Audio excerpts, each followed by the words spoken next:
नमस्ते छात्रों, मैं विवेक वाढ़े, हिंदी अध्यापक। आज के तासिका के माध्यम से हम व्यवहारिक हिंदी व्याकरण से विराम चिन्ह इस पाठ को समझेंगे और विराम चिन्ह का प्रयोग कौन कौन सी जगह किस तरह से होता है, यह जानने और समझने का प्रयास करेंगे। विराम चिन्ह। विराम चिन्ह इस शब्द में विराम शब्द का अर्थ होता है रुकना, ठहराव या रुक जाना। मनुष्य अपने विचारों और भावों को प्रकट करते समय वक्ता कभी किसी ध्वनि पर अधिक बल देता है, कभी अपने शब्दों पर अधिक बल देने के लिए जोर से बोलता है, कभी कुछ क्षणों के लिए रुक जाता है, जिससे उसके विचारों को स्पष्टता मिलती है। इस प्रक्रिया को ही विराम कहते हैं। तो चलिए छात्रों, अब विराम चिन्ह किसे कहते हैं, इसे आसान शब्दों में समझ लेते हैं। वाक्यों को लिखते अथवा बोलते समय जहाँ पर उन्हें विराम देने की आवश्यकता होती है, वहाँ हम रुक जाते हैं। लिखते समय वाक्यों को विराम देने के लिए जिस प्रकार के चिन्हों का प्रयोग किया जाता है, उन्हीं चिन्हों को विराम चिन्ह कहते हैं छात्रों। और इस विराम चिन्ह का प्रयोग यथासंभव उचित करना बहुत ज़रूरी होता है, इसलिए विराम चिन्ह काफ़ी महत्वपूर्ण है। तो आप देख लेते हैं छात्रों कि विराम चिन्हों की आवश्यकता क्यों होती है। वाक्य में विराम चिन्हों के प्रयोग से भाषा में स्पष्टता और सुंदरता आ जाती है तथा भाव समझने में आसानी होती है, इसलिए विराम चिन्हों की आवश्यकता होती है। यदि विराम चिन्हों का यथास्थान उचित प्रयोग न किया जाए तो अर्थ का अनर्थ भी हो जाता है, इसलिए विराम चिन्ह की आवश्यकता होती है। तो चलिए हम इसे उदाहरण द्वारा समझ लेते हैं। उदाहरण देखिए छात्रों, रोको मत जाने दो, रोको मत जाने दो। देखिए छात्रों, यहाँ दो अलग अलग वाक्य दिए हैं और दोनों वाक्यों में आए हुए पद एक ही है, लेकिन इस वाक्य में विराम चिन्हों का प्रयोग अलग अलग जगह पर किया गया है, इसलिए दोनों शब्द के अर्थ जो है वह विपरीत हो गए हैं। पहले वाक्य का अर्थ होता है रोको, उसे मत जाने दो, और दूसरे वाक्यों का अर्थ होता है रोको मत जाने दो, मतलब उसे जाने देने का भाव है। तो छात्रों, इसलिए विराम चिन्ह की आवश्यकता काफ़ी ज़रूरी है। छात्रों, हिंदी में विराम चिन्ह के प्रकार जो है वह इस तरह से है और इसी विराम चिन्हों में से कुछ महत्वपूर्ण विराम चिन्हों का आज हम अध्ययन करेंगे। सबसे पहला विराम चिन्ह है पूर्ण विराम। जब वाक्य खत्म हो जाता है तब वाक्य के अंत में पूर्ण विराम का प्रयोग किया जाता है। पूर्ण विराम अर्थात फुल स्टॉप। उदाहरण देखिए, राम 14 वर्ष के लिए वनवास गए। रावण लंका का राजा था। मैं पुस्तक पढ़ रही हूँ। यहाँ वाक्य के अंत में पूर्ण विराम का प्रयोग किया गया है। तो अब देखते हैं विराम चिन्ह का अगला प्रकार, अल्प विराम अर्थात कॉमा। जहाँ थोड़ी सी देर रुकना पड़े वहाँ अल्प विराम चिन्ह का प्रयोग किया जाता है, अर्थात एक से अधिक वस्तुओं को दर्शाने के लिए अल्प विराम चिन्ह लगाया जाता है ना छात्रों। अब उदाहरण द्वारा हम समझ लेते हैं। रमेश, सुरेश, महेश और वीरेंद्र घूमने गए। हाँ, मैं कविता करूँगा। 2 अक्टूबर सन 1869 को गांधी जी का जन्म हुआ था। तो इस तरह से छात्रों अल्प विराम का प्रयोग किया गया है। छात्रों, अल्प विराम चिन्ह का प्रयोग पदबंधों को अलग करने के लिए, संज्ञा शब्दों को अलग करने के लिए, समानाधिकरण उपवाक्यों के बीच में, किंतु, परंतु, क्योंकि, इसलिए आदि योजक शब्दों से पहले किया जाता है। तो इस तरह से छात्रों अल्प विराम काफ़ी महत्वपूर्ण विराम चिन्ह है। अब देखते हैं उपविराम। अब उपविराम का प्रयोग कहाँ होता है और किस तरह से किया जाता है?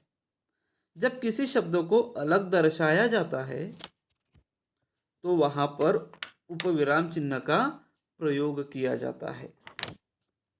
अर्थात जहां पर किसी वस्तु के विषय के बारे में बताया जाए तो वहां पर विराम चिन्ह का प्रयोग किया जाता है। जैसे देखिए, कामयानी एक अध्ययन, स्वामी विवेकानंद नए भारत के सूत्रधार, सरदार भगत सिंह क्रांति के अग्रदूत।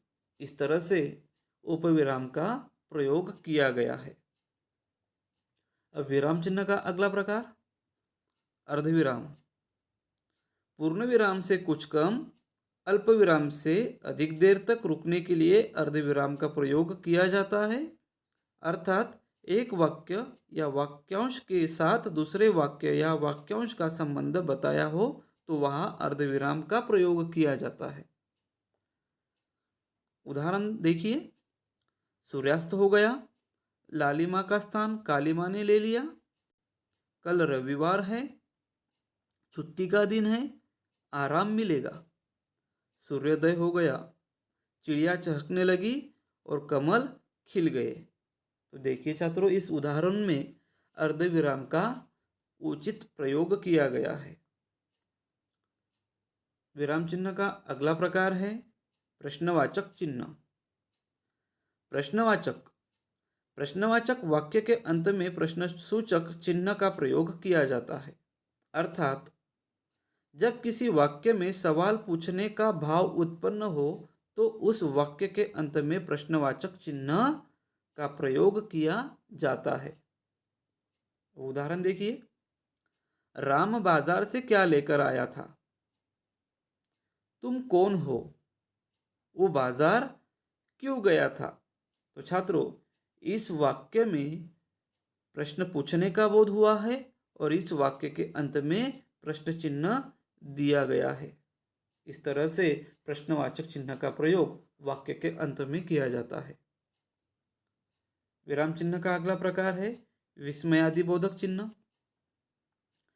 विस्मयादि बोधक चिन्ह का प्रयोग वाक्य में हर्ष, विवाद, विस्मय, घृणा, आश्चर्य, करुणा, भय इत्यादि का बोध कराने के लिए किया जाता है। अर्थात इसका प्रयोग अव्यय शब्द से पहले किया जाता है। उदाहरण देखिए, हाय, आह, छी, अरे, शाबाश। इस शब्द के बाद में विस्मय बोधक अर्थात उद्गारवाचक चिन्ह का प्रयोग किया गया है। दूसरा वाक्य देखिए, हाय, वह मर गया। आह, कितना सुंदर मौसम है। वाह, कितना सुंदर वृक्ष है। इस तरह से विस्मय बोधक चिन्ह का प्रयोग किया गया है।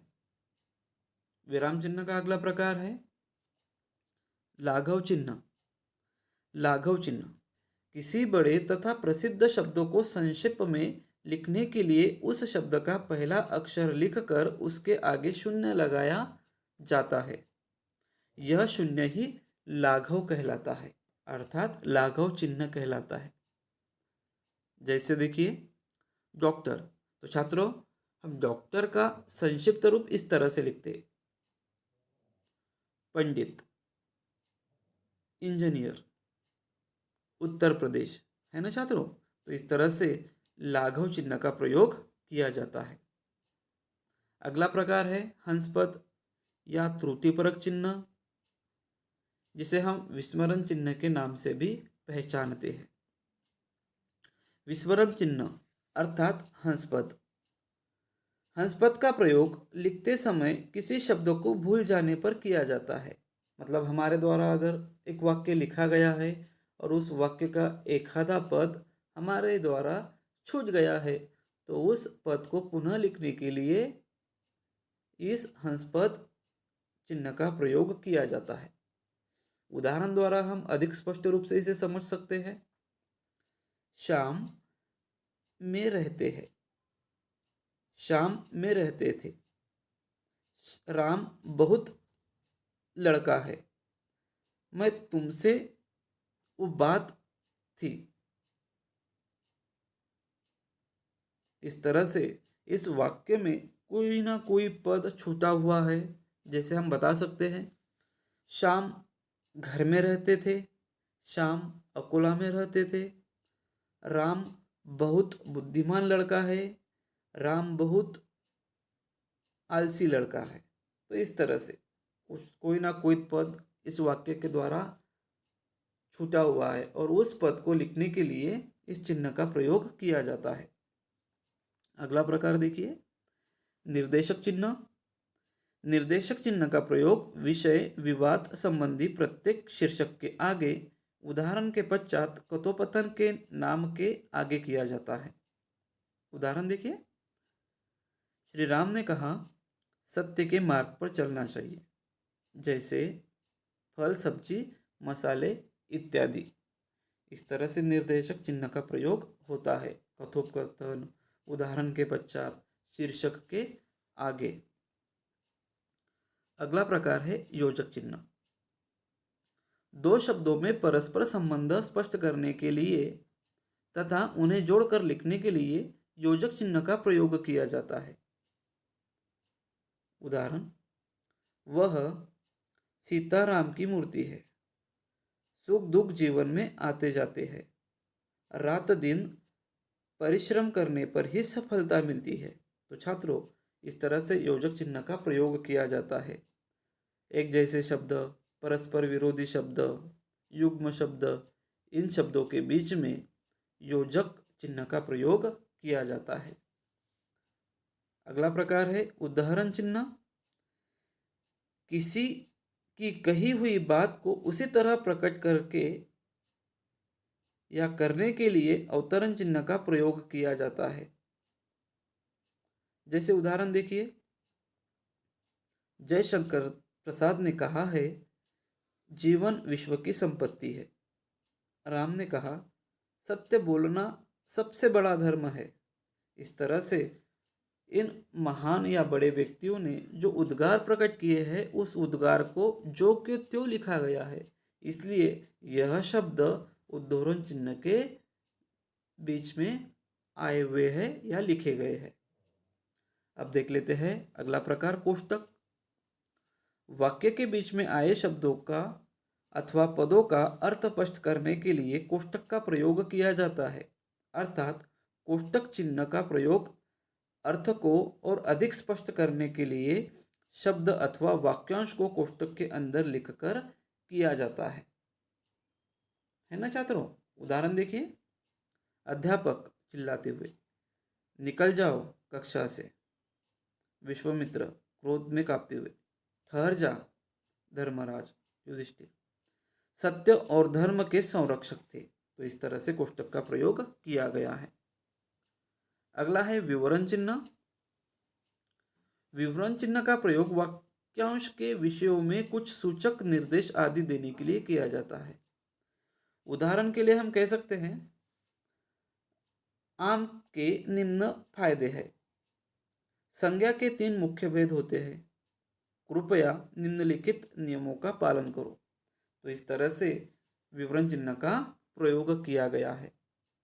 तो छात्रों, तो इस तरह से हमने विराम चिन्ह इस पाठ से अत्यंत महत्वपूर्ण ही विराम चिन्हों का अभ्यास किया है और इस विराम चिन्ह का प्रयोग कब करना चाहिए, कौन सी जगह करना चाहिए, इसका अध्ययन किया।